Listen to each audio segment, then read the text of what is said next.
putting my turtle out because I backed into a paddle cactus.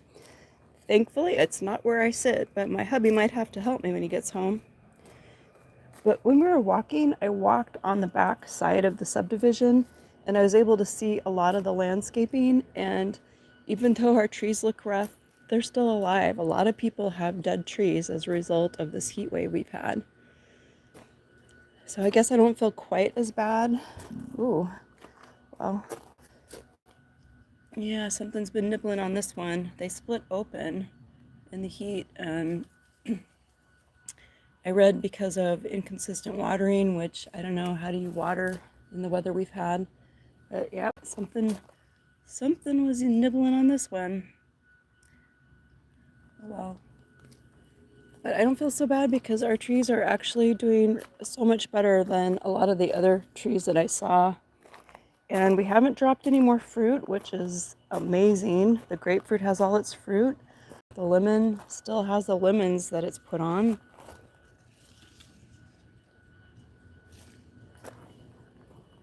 They're all, the ones that are there are all tucked in and hidden, but none of them have dropped, so that's really good. Fig's doing pretty good. This other apple's doing okay. The only drawback to this apple, I believe it's a delicious, is that it puts on its fruit later. It actually buds out later than the other one, so it gives it a little bit of a disadvantage. The Anna apple puts on fruit really early, so that's, thank goodness, has been a blessing. Who knows? This hasn't dropped any fruit either. So the few that it put on are still there, right? Let's take a look at our kumquat, and you can see it's got some leaves that aren't that happy. I should probably just take those off, right? But look, we're getting kumquats despite this. And I don't see any fruit on the ground, so yay. Everything's hanging in there. So that's a blessing. We're thankful for that.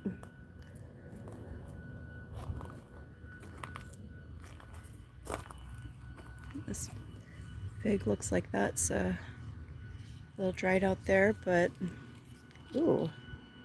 Oh wow, this one's almost ripe.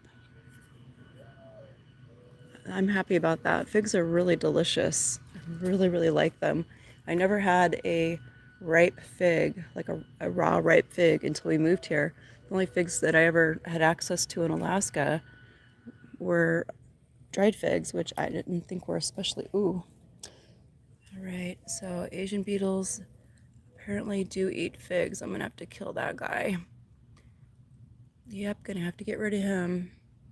He looks pretty fat too, right? Ugh, gross. All right, he's on my target list here in just a minute. Coming for you, guy. I haven't seen any squash bugs, but I have seen these Asian beetles. And that's the only one I've actually seen eating anything, but we're gonna get rid of him. He's gonna be gone here in just a moment. Let's take a look. The celery's looking pretty awful. The cool thing about the celery is it's in the ground. So I'm just going to cut it all back, and I'm going to put all that foliage that I take off in the compost, right? Because it's going to make compost.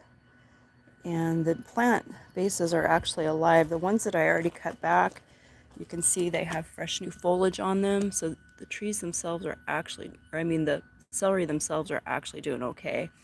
And the new squash that I put out, that's actually doing okay too. So maybe I got a little too discouraged with the heat because we're actually doing better than we could be doing. And got an eggplant here. This eggplant looks really happy. This actually hasn't dried up or gotten dead looking at all. So yay, eggplant is clearly a desert plant, right? And purslane, I've been putting some of this in my salad. Purslane's considered a weed. It actually blooms and flowers, and if you water this too much, it will die. But it's pretty happy here in this heat. It tastes like spinach. I wouldn't cook it. If you cook it, it gets slimy, but the fresh leaves taste just like spinach. They're really good. I think it's actually a sedum. And our basil, we got more basils coming up. And I think I planted some more basil in this pot. And I'm gonna have to get rid of that standing water, right? Because we don't want any mosquitoes making themselves at home in there. looks a little gross. It's just from the plants. It drips down off the plants from the bubblers. Another eggplant. And we have an eggplant and a tomato in here, but it hasn't been really cool enough for me to try to separate these out. So I guess they might end up living together, right? That could happen. And I have some other seeds that I put out here that I didn't know if they would come up. Parsley you have to soak, right? Parsley can be, I've found, pretty hard to germinate. But over here, this stuff actually germinated, which is super cool. And there's our stinging nettle. And let's see, what did I put in here? Dill. Yeah, I got some dill coming up in here. That's pretty awesome too. And some Swiss chard. I found that Swiss chard is pretty tolerant of the heat. Our green tea, it doesn't look that good, right? But I think it's still alive, so we're not going to give up on that. And the clary sage is a rock star. It made it through okay. And I moved the valerian root. It's got one green leaf left here. So far so good. And I actually put some more seeds in here. It's possible, I don't know, that looks like a squash, but it could be put more valerian root seeds in here. And this is echinacea hung in. It's kind of squash, melon type family. I only put melons over here. One of them died in the heat. One of them, oh, there's one right there. It's coming up still. Let's see how our quinoa's doing. Yay, we still have some quinoa. Oh, these little tents, well, that one died a long time ago.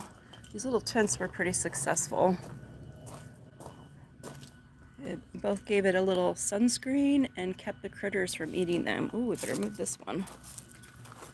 Those carrot seeds are pretty coarse against my skin. Oh, it's still there. It's down there. It's just kind of weaving around. It doesn't look too great.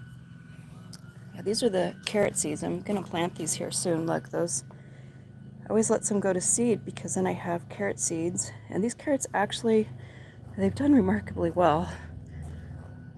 I overcrowded them. Yarrow. And this is making it. It wasn't too happy, but I put the sunshade on. Now granted, it's getting eaten by the bugs, so that's not so good. Spider mites. Haven't come up with a solution for those guys, but it's still there. And it looks like there's some coming. This one, oh, I thought this one was gonna die, but it's actually coming back up from the base, so it likes that spot. Some feverfew, some horseradish. Catnip has done really well. Now this is like the most shaded spot in the whole garden.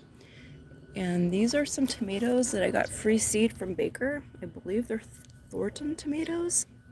We'll see. I've never grown them before, but the fact that they're even setting tomatoes out here in this heat really is a testimony to what a great tomato plant that is for our climate. Tomatillo in the background. The foliage has been getting eaten by something.